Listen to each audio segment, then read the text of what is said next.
नमस्कार, जय हिंद। स्वागत है आपका सिनेमा की दुनिया में, जिसका नाम है सिनेमा मेरी माँ। ये बात सही है कि फिल्में समाज की आईना होती हैं। फिल्मों में अक्सर वही दिखाया जाता है जो घटनाएं समाज में होती हैं, और कभी कभी ये भी होता है कि फिल्मों से प्रेरित होकर समाज कुछ नया सीखता है। खैर, ये सीखने सिखाने का प्रक्रिया तो जारी रहेगा। आज हम जिस कहानी के बारे में बात करने वाले हैं वो है ZEE5 पर रिलीज हुई web series the broken news. जी हाँ, मैं अक्सर उन्हीं फिल्मों या वेब सीरीज के बारे में आपसे बात करता हूँ जो सच में आपको देखनी चाहिए। मेरे लिए इसके दो पैरामीटर हैं, या तो वो फिल्म या सीरीज आपको एंटरटेन करें या फिर वो आपके लिए देखना जरूरी हो। ये सीरीज आपको देखना जरूरी है वाले कैटेगरी में आता है। लेकिन इसकी एक खूबसूरत बात यह भी है कि ये आपको फुल टू एंटरटेन भी करेगा। एक के बाद एक नए नए इंसिडेंट्स के साथ लगातार इंट्रिग बिल्ड करने वाली कहानी है इस सीरीज की। ये सीरीज 2 सीजन में ZEE5 पर अवेलेबल है। और जब इतनी दमदार कहानी है तो बात कर लेते हैं इस कहानी के बारे में भी। हाँ, घबराइएगा मत, मैं आपकी कहानी बिल्कुल खराब नहीं करूंगा और बस इस कहानी के ऊपर से निकल जाऊंगा। तो कहानी इंडियन न्यूज मीडिया के बारे में है। न्यूज मीडिया के बारे में है तो फिर पॉलिटिक्स और पॉलिटिशियंस भी हैं, बिजनेस और बिजनेसमैन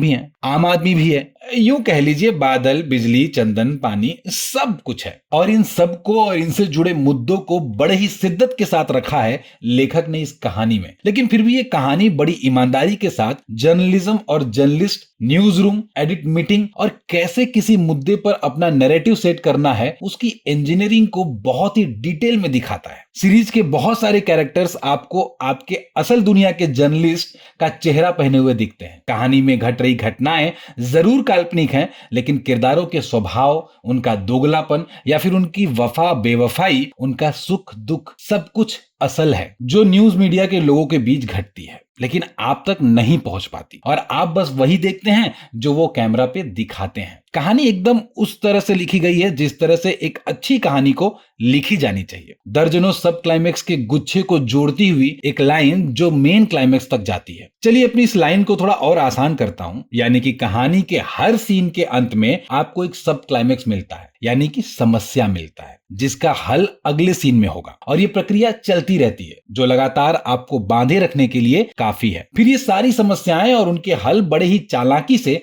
सीरीज के अंत तक आपको मुख्य समस्या तक पहुंचा देते हैं, यानी कि मेन क्लाइमेक्स। और ये सारा संसार रचा सजा जिसने है उनका नाम है माइक बार्टलेट और संबित मिश्रा, और इसे डायरेक्ट किया है विनय वैकुल ने। सीरीज में मुख्य भूमिका में है जयदीप अहलावत, जो पूरी सीरीज में आपको ये महसूस कराते हैं कि ये कहानी इन्हीं के लिए लिखी गई हो जैसे। इनके अलावा सोनाली बेंद्रे हैं, जिन्हें बहुत दिनों बाद देखा मैंने, और यकीन मानिए बहुत खुशी हुई इतने सालों बाद सोनाली बेंद्रे को कैमरे पर देख के। इनके अलावा सीरीज में है श्रेया पिलगांवकर। ये जितना खूबसूरत लगती हैं मुझे, उससे कहीं ज्यादा प्यार है मुझे इनके अभिनय से। इन सब के अलावा सीरीज में इंद्रनील सेन गुप्ता, तारुक रैना, किरण कुमार, जय उपाध्याय और भी बहुत सारे कलाकार हैं। और सीरीज को प्रोड्यूस किया है BBC स्टूडियो इंडिया ने, जो कि खुद भी एक न्यूज कंपनी है। अगले वीडियो में फिर मिलते हैं आप लोग के साथ किसी नई सीरीज के गर्मा गर्म न्यूज के साथ या फिर किसी फिल्म के रिव्यू के साथ।